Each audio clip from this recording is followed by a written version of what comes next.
It was a cool night in Sydney, a night that would change Jason Calsey's life forever.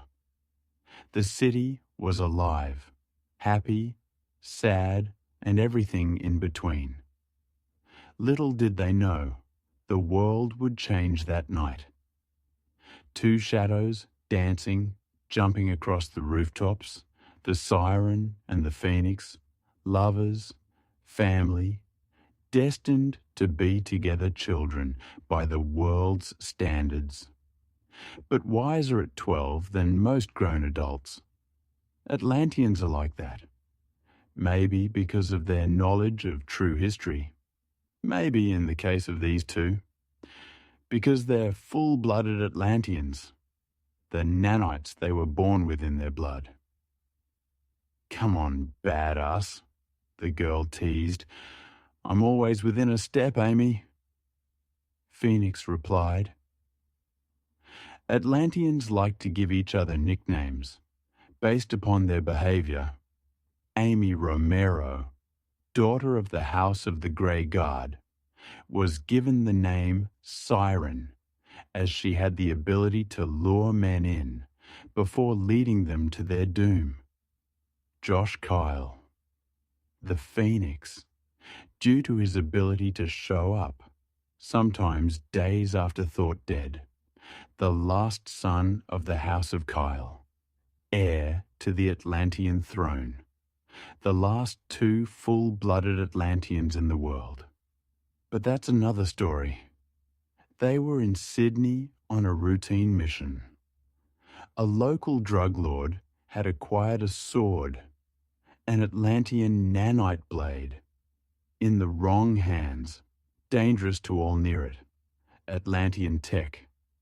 Weapons, though highly advanced, is deadly to anyone who is not trained to wield it. "This should be easy," Phoenix whispered.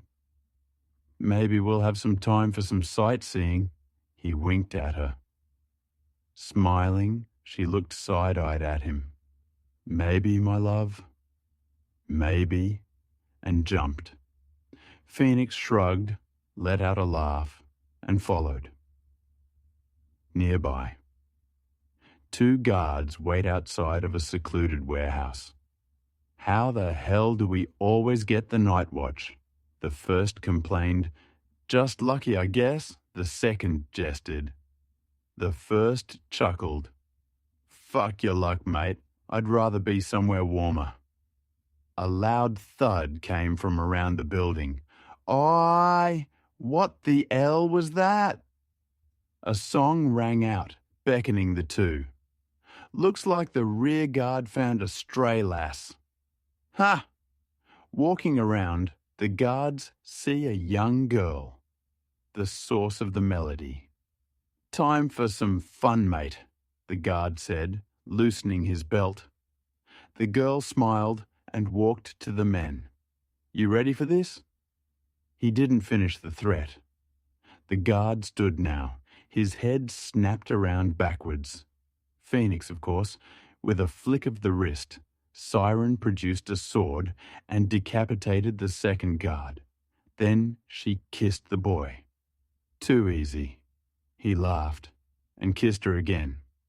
"What was that thud?" Siren asked. "It wasn't you?" He replied. They looked around. A figure darted in the entrance. "Feathers?" they both queried. Phoenix drew his sword. "So it's a birdman?" Siren laughed aloud. "Let's get in there, Superman." He replied. "On it, Lois." She rolled her eyes and headed to the door. Once inside, the two were perplexed. Most of the guards were either incapacitated or running to the other end of the building.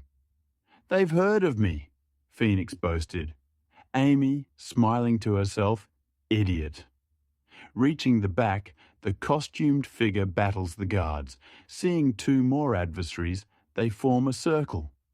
The figure is dressed like a crow, and it's a boy, no older than the other two. Maybe 15 at oldest. The fight commences. 30 guards against the 3 children. "They're demons!" one guard screams as the one next to him has his spine ripped out. He drops into a state of paralysis in the next breath. The Crow Boy opens a box and wields the sword. No! The Atlanteans scream. He swings the blade.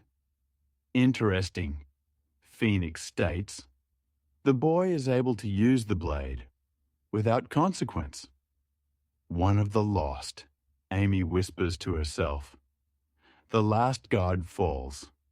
The Atlanteans stand in amazement as the boy turns to them. "Wait!" and voice cries out, "Master?" The 2 state, quizzically. He grins at the 2 and winks. "Dragon's kiss? Well done, Phoenix. This one comes with us." Now turning to the boy, "Little Crow, I am Master Kintrell. You have no reason to fear us. What is your name?" The boy, turning from anger to fear. "I'm Jason Colsey." Master Trell nods, thinking for a moment. "Colsey? He smiles. "Ah, House Colsey, of the Eastern Regents." He laughs, reaching out his hand in a gesture of friendship. "You are of Atlantis. Where is your family? Your parents?" He looked down. "I am an orphan. 10 years now." He sat down. "My family was killed by some of these men, wearing this symbol." He hands him a scrap of cloth.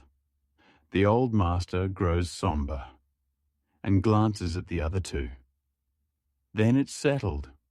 You are a son of Atlantis, heir to the regents of the East. You belong with us.